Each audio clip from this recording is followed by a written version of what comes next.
महाराष्ट्र का सियासी ऊंट किस करवट बैठेगा ये तो कहना बेहद मुश्किल है, लेकिन मौजूदा सियासी संकट में फंसे शिवसेना प्रमुख उद्धव ठाकरे ने इस मुसीबत से निकलने के लिए संजय राउत को खुली छूट दे दी है। यही कारण है कि एकनाथ शिंदे समेत पार्टी के बागी विधायकों को वापस लाने के लिए संजय राउत संवाद स्थापित करने की कोशिश में लगे हुए हैं। राउत लगातार इस बात की कोशिश भी कर रहे हैं कि वो महाराष्ट्र में भाजपा के ऑपरेशन लोटस को मात दे सकें। संजय राउत की सक्रियता का अंदाजा इस बात से लगाया जा सकता है कि उन्होंने बुधवार की सुबह एकनाथ शिंदे से फोन पर 1 घंटे तक बात की। स्वयं इस बात की जानकारी देते हुए संजय राउत ने कहा कि वो गुवाहाटी में मौजूद एकनाथ शिंदे समेत पार्टी के बागी विधायकों के संपर्क में हैं। राउत ने कहा, भाजपा ने हमारे विधायकों को बंधक बनाकर रखा हुआ है, लेकिन हम लगातार कोशिश कर रहे हैं कि पार्टी से नाराज विधायकों को जल्द से जल्द मुंबई वापस लाया जाए। महाराष्ट्र की सियासत में आए इस भूचाल के लिए केंद्र की भाजपा सरकार को जिम्मेदार ठहराते हुए संजय राउत ने कहा कि भाजपा एजेंसियों का भय दिखाकर विपक्षी दलों के विधायकों को डराने की कोशिश कर रही है, लेकिन शिवसेना महाराष्ट्र में भाजपा का सपना कभी पूरा नहीं होने देगी। वो सत्ता हथियाना चाहते हैं, लेकिन यहाँ पर यह सब नहीं चलेगा। राउत ने बड़े तल्ख लहजे में कहा, ज्यादा से ज्यादा क्या होगा, हमारी सत्ता चली जाएगी, अगर जाती है तो सत्ता चली जाए, लेकिन पार्टी की प्रतिष्ठा पर आंच नहीं आने देंगे।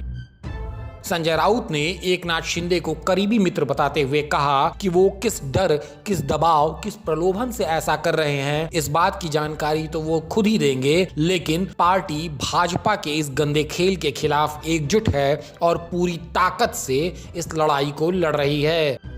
इस बीच एक बड़े घटनाक्रम के तहत एकनाथ शिंदे को समर्थन देने के लिए 2 और विधायक संजय राठौर और योगेश कदम गुवाहाटी के लिए रवाना हो गए हैं। इस खबर के आने के बाद शिवसेना में बेचैनी और भी बढ़ गई है। हालांकि संजय राउत मंगलवार से लगातार बयान दे रहे हैं कि बगावत पर शिवसेना की पूरी नजर बनी हुई है और हालात शिवसेना के काबू में हैं। लेकिन बुधवार की सुबह सूरत से गुवाहाटी के लिए निकलने से पहले एकनाथ शिंदे ने एक और बड़ा बयान दे दिया। उन्होंने कहा कि शिवसेना के 40 विधायकों का समर्थन उनके साथ में है। इसके साथ ही शिंदे ने यह भी दोहराया कि वो शिवसेना में बने हुए हैं और पार्टी नहीं छोड़ेंगे। वहीं शिंदे के बागी तेवर पर सख्त हुई शिवसेना ने उन्हें विधायक दल के नेता पद से हटा दिया है, लेकिन भीतर खाने का भय शिवसेना को बुरी तरीके से डरा रहा है। ऐसे में कयास लग रहे हैं, क्या एकनाथ शिंदे बाला साहब ठाकरे के नाम पर शिवसेना तोड़ देंगे और उद्धव ठाकरे को उनके पिता की बनाई पार्टी से चलता कर देंगे? क्योंकि आंकड़ों पर नजर डालें तो महाराष्ट्र विधानसभा में कुल 288 सीटें हैं और सूबे में सरकार बनाने के लिए किसी भी दल या गठबंधन को कम से कम 145 विधायकों का समर्थन चाहिए। मौजूदा समय में महाराष्ट्र विधानसभा में भाजपा के पास 106, शिवसेना के पास 56, एनसीपी के पास 53 और कांग्रेस के पास 44 विधायक हैं।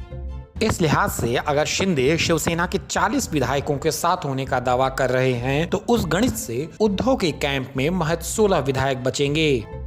इस लिहाज से संभावना बन सकती है कि एकनाथ शिंदे शिवसेना में उद्धव ठाकरे की स्थिति बेगाने की शादी में अब्दुल्ला दीवाना जैसी कर दें।